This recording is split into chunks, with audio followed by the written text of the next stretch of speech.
بہت دور کی کچھ جگہ جہاں پہاڑوں کی چھاؤں میں پنکھ لہراتے تھے اور درختوں کی گہرائیوں میں خوابوں کی باتیں ہوتی تھیں، ایک چھوٹا سا گاؤں تھا۔ یہ گاؤں بھرپور خوبصورتی سے بھرا ہوا تھا اور لوگ اچھے دلوں کے صاحب تھے۔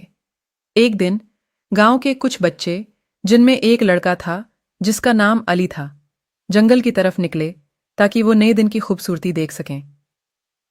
جنگل میں پہنچ کر علی نے ایک عجیب وحشی حیوان کو دیکھا جس کے پانجے تھے اور رنگین چمکتی ہوئی چھلانگیں مار رہا تھا۔ علی نے حیران ہو کر پوچھا، تم کون ہو؟ وحشی حیوان مسکرا کر بولا، میں ایک جادوئی ہاتھی ہوں اور میرے پانجے جو ہیں وہ مجھے اچھی قدرت دیتے ہیں۔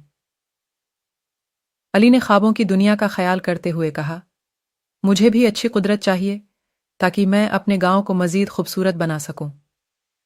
جادوئی ہاتھی نے مسکرا کر کہا، تمہیں ایک خواب دکھاؤں گا جو تمہیں اچھی قدرت فراہم کرے گا۔ اس کے بعد جادوئی ہاتھی نے ایک خواب دکھایا جس میں علی نے اپنے گاؤں کو خوبصورت اور خوشیوں بھرا دیکھا۔ جادوئی ہاتھی نے کہا، یہ قدرت تمہیں صرف خوابوں میں ہی نہیں بلکہ عمل میں بھی خوبصورتی فراہم کرتی ہے۔ اب تمہارے ہوش اٹھاؤ اور اپنے گاؤں کو خوابوں کی طرح خوبصورت بناؤ۔ علی نے جادوئی ہاتھی کا شکریہ ادا کیا اور واپس گاؤں کی طرف رخ کیا۔ اس نے گاؤں والوں کو اپنے دیکھے خواب کا بیان کیا اور سب کو یہ کہا کہ ہمیں مل کر اپنے گاؤں کو خوبصورت بنانا ہے۔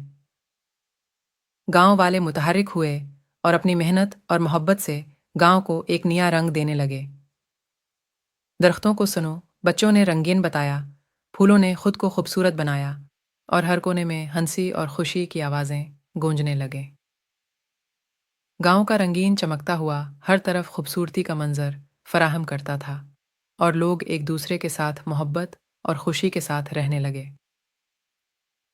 علی نے دیکھا کہ خوابوں کو حقیقت میں تبدیل کرنے کا زیور بہت خاص ہوتا ہے اور محبت اور میوزر